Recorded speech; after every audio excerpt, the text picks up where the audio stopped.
And again, we see this interesting idea that somebody like Ada English is carrying on a very full, very demanding professional life alongside her political activities. And I love that. I admire it. It inspires me, the idea that these women were living these incredibly full and significant lives. 100 years on, thanks to Dr. Ada English's biographer, Dr. Brendan Kelly, Associate Clinical Professor of Psychiatry at University College Dublin, we've come to know her in her professional capacity. So a modern entry would of course include the following. Dr. Ada English, 46, psychiatrist, Ballinasloe, County Galway, District Lunatic Asylum, where she had served for the previous 17 years. A graduate of the Catholic University School of Medicine, she worked in the Mater, Richmond Asylum and the Children's Hospital Temple Street, Dublin. In 1914, she was appointed the first statutory lecturer in mental diseases at University College Galway. Her career was extraordinary. A qualified doctor, a psychiatrist, a political figure. And it's wonderful to have the opportunity, I think, through the decade of centenaries to bring some of these people who were so well known and significant in their own day back into the public consciousness. The other election candidate is the one that doesn't need an introduction. Even if you have a passing knowledge of Irish history, you will know her name.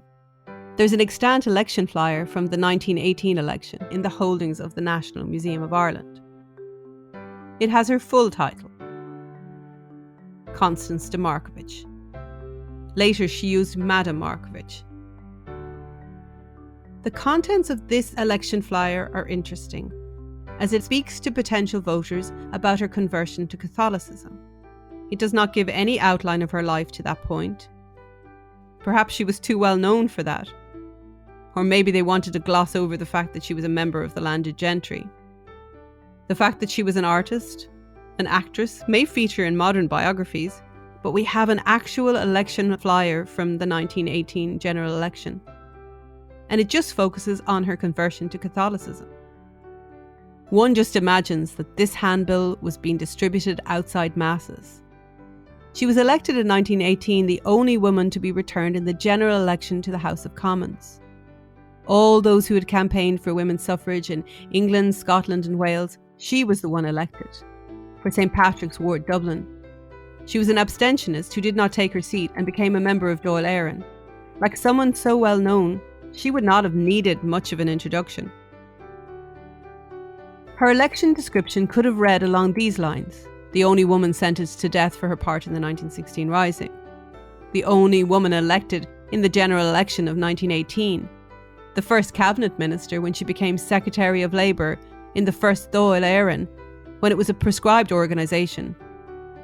So she spent much of the period 1916 to 1921 imprisoned for her part in the campaign of Irish independence. I speak of how she is the best known woman of the period to Helen Beaumont, Head of Education and Outreach in the National Museum of Ireland. Before talking to you, myself and some of the guides that work in the museum bringing groups around, we were chatting about this, and one thing that everybody said to me is everybody knows Countess Markievicz. So when we take groups into the museum, one of the things we want to do at the start is to kind of establish what kind of prior knowledge people have. I have to say that's another impact of the decade, is that the school groups that we've brought in particular, or any groups, they're so well informed. But what we often do is we sort of ask, well, who do you know? What figures do you know? And if we ask about any women, any female figures that you know, Countess Markievicz is the one that everybody says they know.